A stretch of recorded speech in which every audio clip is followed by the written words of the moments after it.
So if you consistently put good in, you will eventually start to get good out. Consistently put good in, eventually you will start to get good out. See, Ernest Holmes says that principle is not bound by precedent, that your past does not equal your future unless you let it.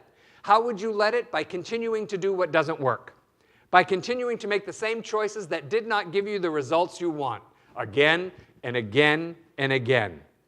You know, it's insane to want your life to be different, but to keep doing the same thing you've always done. You know, it's like, well, I want my life to be different. I just don't want to have to do anything about it. You know, I just want, you know, the fairies to come and go, poof, your life is different. You know, after years of study, there are no new spiritual principles. I'm really sorry.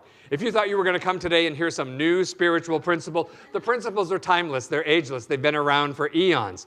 We just start to really work with them. At some point, we actually start to apply them on a daily basis, like, oh, wow, I've now read this in several hundred books.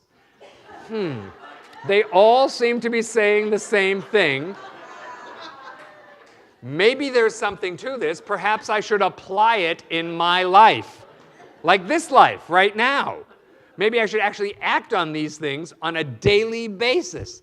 So, you know, I think there's a bit of a formula here that I think you have to know, particularly when we're new on the path and we're learning how to work with spiritual principles. You have to know what your outcome is. Where am I going? Where am I headed? Now, it doesn't mean you're going to be on track all the time. You know, if you've ever sailed, and I have minimal experience with this, but it seems to me that if we're going that way in a sailboat, most of the time you're going this way and that way. You rarely go straight ahead. You know, they say that airplanes are off target 90% of the time, that they're constantly correcting. And they go this way, and they correct, and they go this way, and they correct, right? Because that's what we do. That's what we do. So your past does not dictate your future unless you let it, and how you let it is you keep doing what you've done, hoping to get some different kind of results. You have to know your outcome. Where am I going? See, because in this clarity, there is some power. Where am I headed? What is it I want to create physically, financially, emotionally, in my creative work, business life, in my relationships? You know, so you get to do it. You get to work with the principles. Decide. All right, I know what the principles are. I'm going to start to work with them. Because this really is an exercise in being definite with the infinite. That's a starting place when we're new into the teaching, that we learn to be definite with the infinite so we understand how the principle works. It seems to me that fear, not faith, is what keeps us from doing something. You know, and I know people have such extraordinary stories of their victimhood, you know, and that really, we don't talk about sacrifice much in religious science, but I would say that's the thing that's got to be sacrificed, that you have to be willing to give up that story of how you have been victimized again and again and again if you want to heal. If you don't want to heal, keep telling it. Embellish a little. You know, if you don't want to heal.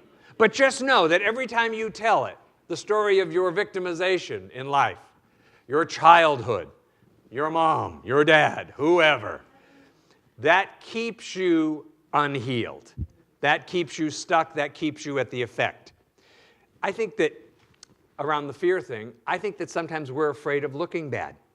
I think we're afraid of what other people will think and what other people will say. And all I can say about that is it's time to just give that up. You as a soul did not incarnate to be guided and shaped by the opinion of other people.